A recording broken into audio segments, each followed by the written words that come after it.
నమో వెంకటేశాయ. నేను మీ Raghunath Reddy, mister celebrity YouTube channel.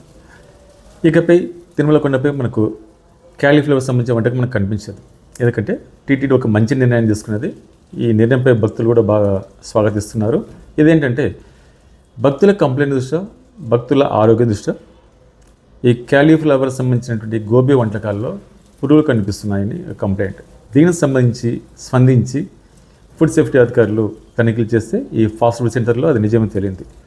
So ఈ వర్షాకాలం వల్ల ఇంకా ఈ పురుగుల సమస్య, అంటే ఈ క్యాలీఫ్లవర్ సంబంధించి పురుగులు ఎక్కువ అయ్యే అవకాశం ఉంటుందని, దీనివల్ల శుభ్రత లేకపోతే భక్తుల ఆరోగ్యం పాడవుతుందని ఒక మంచి నిర్ణయాన్ని ఈ టీటీడీ తీసుకున్నది.